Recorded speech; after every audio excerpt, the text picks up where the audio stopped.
Good morning, student. Here we will discuss question number 5, exercise 11.1.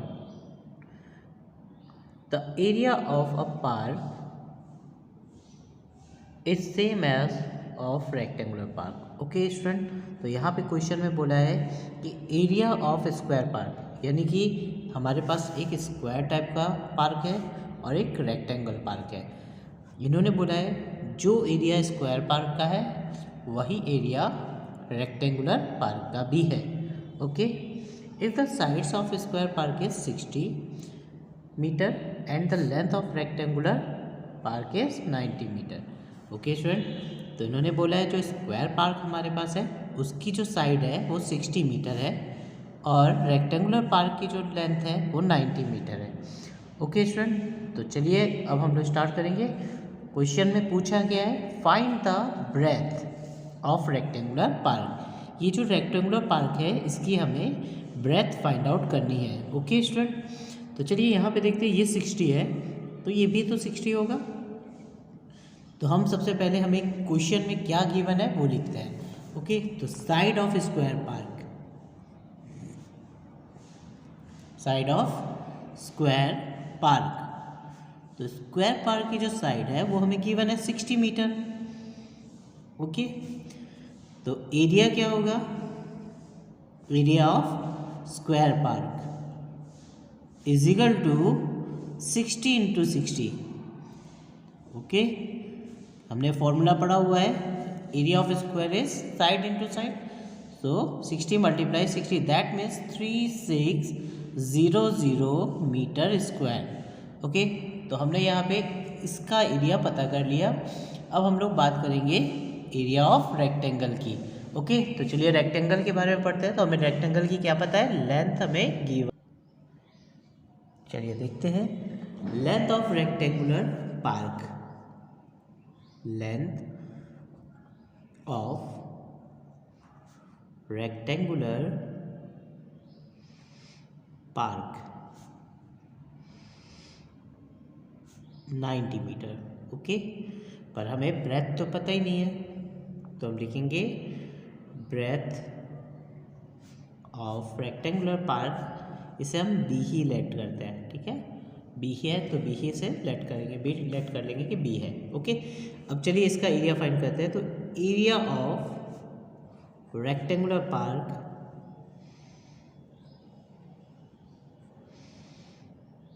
Park is equal to, हमें पता है formula L into B. Okay, और L हमारे पास कितना है, यहाँ पे दिया हुआ है 90 इंटू बी। अब हमें एरिया ऑफ स्क्वायर भी पता है और एरिया ऑफ रेक्टेंगल भी पता है, बस हमें नहीं पता है तो क्या नहीं पता है, बी, ब्रेथ कितनी है। पर हमें क्वेश्चन में आप देखेंगे ऊपर की तरफ क्वेश्चन देखिएगा, तो क्वेश्चन में आपको फर्स्ट लाइन बोली है area of square park is same as of rectangular park. तो हम यहाँ पे लिखेंगे area of rectangular park is equal to area of square park. ये हमें क्वेश्चन में गिवन है। चलिए, तो एरिया ऑफ रेक्टेंगल हमने निकाला हुआ है rectangular park, that is 90 into B, और एरिया ऑफ स्क्वायर हमें पता है कितना है, 3600। तो अब यहाँ पे बी फाइंड कर सकते हैं। बी इज इक्वल टू, हमने आपको कल सिखाया था कि जब भी हम, अगर हम कोई सपोज करिए कि यहाँ पे ये नंबर्स ऐसे दिए हैं और यहाँ दिया है और एक इक्वल्स टू लगा है, तो इस नंबर को अगर हमें दूसरी तरफ ले जाना है तो हम कहाँ ले जाएंगे, डिवाइड में, क्योंकि ये 90 जो है वो बी के साथ किस में, मल्टीप्लाई में। ठीक है, तो मल्टीप्लाई में जब होता है तो वो इक्वल के जब अपोजिट साइड जाता है तो डिवाइड में जाता है, ये याद रखना है। तो 3600 डिवाइडेड बाय 90, तो 0 से 0 कैंसिल हो गया, 9 4 जा 36। ओके, तो आपके पास ब्रेथ कितनी आ गई, 40 metre. That is your answer. Clear, तो हम क्या लिख देंगे, breadth of rectangular park is 40 metre. Clear? Now question number 6।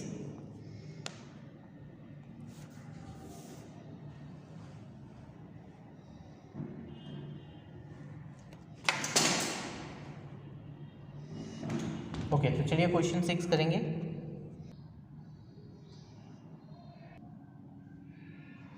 Okay student, question 6 है, a wire is in the shape of rectangle. एक वायर है, ठीक है, जो कि कैसे शेप में है? रेक्टेंगुलर शेप में है।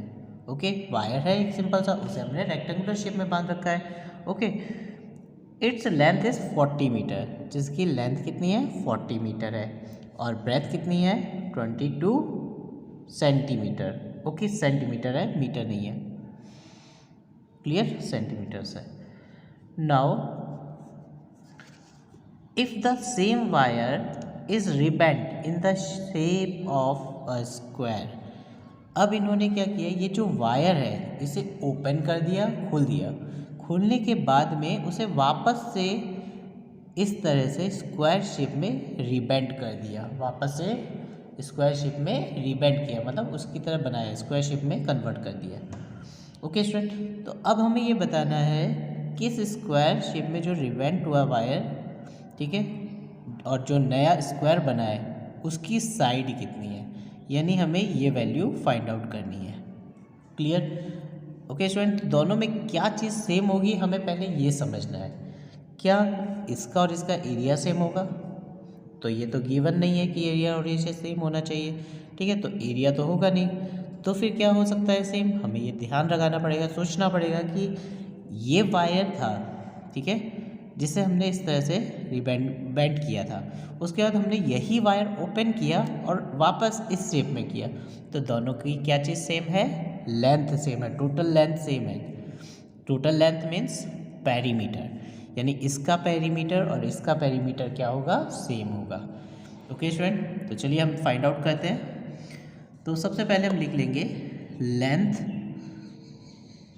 ऑफ रेक्टेंगुलर या फिर रेक्टेंगल वायर। ओके, तो लेंथ ऑफ रेक्टेंगुलर वायर लिखेंगे इज 40 सेंटीमीटर। फिर ब्रेथ लिखेंगे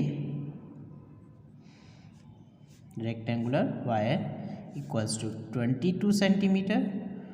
नाउ पेरीमीटर, पेरीमीटर निकालेंगे ऑफ रेक्टेंगुलर वायर, फॉर्मूला हमें पता ही है 2 मल्टीप्लाई एल प्लस बी, तो इसमें वैल्यू रख दीजिए 2 मल्टीप्लाई 40 प्लस 22, तो हमारे पास आ जाएगा 2 मल्टीप्लाई 62, दैट मीन्स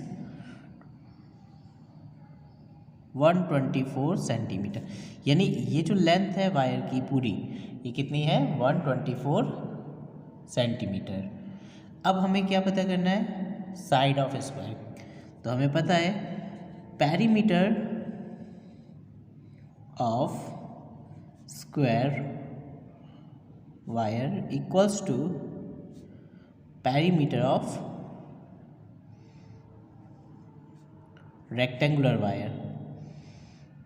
ओके, ये हमें गिवन नहीं था, पर हमें ये समझना पड़ेगा। क्वेश्चन में बोला है सेम वायर को रिबेंड, यानी कि वहाँ पे इन्होंने डायरेक्टली आपको आंसर नहीं बोला है, पर घुमा के बोला हुआ है। ओके, तो चलिए यहाँ पे हमें पता है पेरीमीटर ऑफ स्क्वायर क्या होता है? 4 multiply side. Okay, now perimeter of rectangular wire हम फाइंड कर चुके हैं 124 सेंटीमीटर। ओके, तो अब यहाँ पे हम साइड फाइंड करेंगे, तो साइड इक्वल्स टू 124 अपॉन 4। हमने सिखाया था आपको इस चीज़ को, जब हम दूसरी साइड ले जाएंगे तो डिवाइड में जाएगी, कट शट कर दीजिए 31, तो साइड हमें पता चल गई कितनी है? 31 सेंटीमीटर। ओके, नेक्स्ट क्वेश्चन में इन्होंने पूछा हुआ है also find which shape enclose more area. अब ये एरिया, ये जो शेप है इसने एरिया ज़्यादा कवर किया है या फिर इस शेप ने ज़्यादा एरिया कवर किया है, ये हमें फाइंड आउट करना है। तो सबसे पहले हम इसका एरिया निकालेंगे, फिर इसका एरिया निकालेंगे, फिर बताएंगे कि किसका एरिया ज़्यादा है। ओके, तो हम लिखेंगे area of rectangular park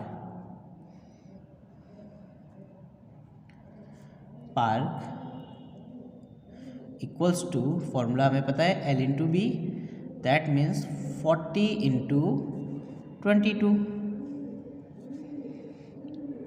880 centimetre square. ये किसका एरिया है? इस वाले पार्क का। अब हमें किसका फाइंड करना है? इसका फाइंड आउट करना है। और एरिया ऑफ स्क्वायर सभी को पता है क्या होता है? Side into side.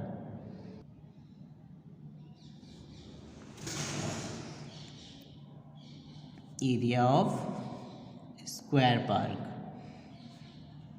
Sorry wire है, square wire is equal to side into side. ये भी हम फॉर्मूला ऑलरेडी पढ़ चुके हैं। तो 31 मल्टीप्लाई 31। अब हमें क्या करना है? दोनों को मल्टीप्लाई कर देना है और आंसर आ जाएगा।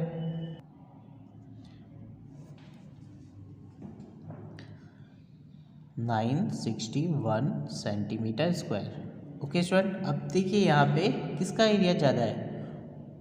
वो इंक्लोज मोर एरिया इज, हम लिखेंगे area of square wire is greater का सिंबल बना दीजिए, then area of rectangular wire.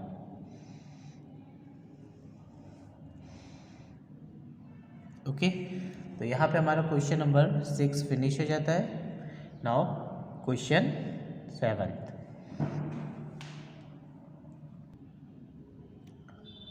Okay student, question 7 हमारे पास है the perimeter of rectangle is 130 centimetre.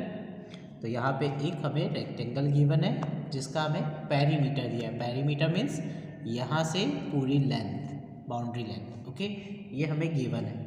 उसके बाद में हमें दिया हुआ है if the breadth of rectangle is 30 centimetre, यानी इसकी हमें ब्रेथ गिवन है 30 centimetre. Okay, find its length, हमें लेंथ फाइंड करनी है, and also find its area. ठीक है, और हमें इसका एरिया फाइंड करना है। तो स्टूडेंट, एरिया फाइंड करने से पहले हमें पास लेंथ होना जरूरी है, क्योंकि हमें पता है area is equal to length into breadth. तो चलिए हम लोग फाइंड करते हैं इसकी लेंथ। तो फर्स्ट हमें गिवन है पेरीमीटर, लिख देंगे पेरीमीटर ऑफ रेक्टेंगल बोला हुआ है, पार्क नहीं है हमारे पास, तो रेक्टेंगल लिखेंगे, is equal to 130 centimetre. Okay, और ब्रेथ भी हमें गिवन है, so we write breadth of rectangle is equal to 30 centimetre. Now we find length. हमें पता है लेंथ का हमने फॉर्मूला बताया हुआ है आपको ऑलरेडी पहले। Length is equal to p/2 minus breadth. तो पेरीमीटर को 2 से डिवाइड करेंगे और उसमें से ब्रेथ को माइनस कर देंगे।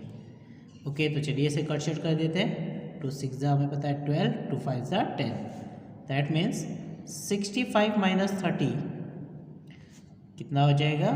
35। तो हमें लेंथ पता चल चुकी है, लेंथ कितनी है? 35। अब हमें क्या फाइंड करना है? एरिया।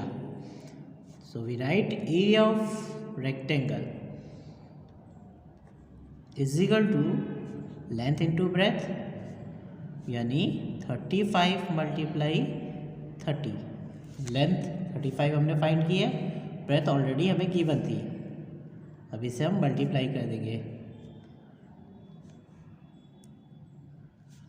Centimetre square. ओके, तो यहाँ पे आपका क्वेश्चन नंबर 7 फिनिश हो जाता है।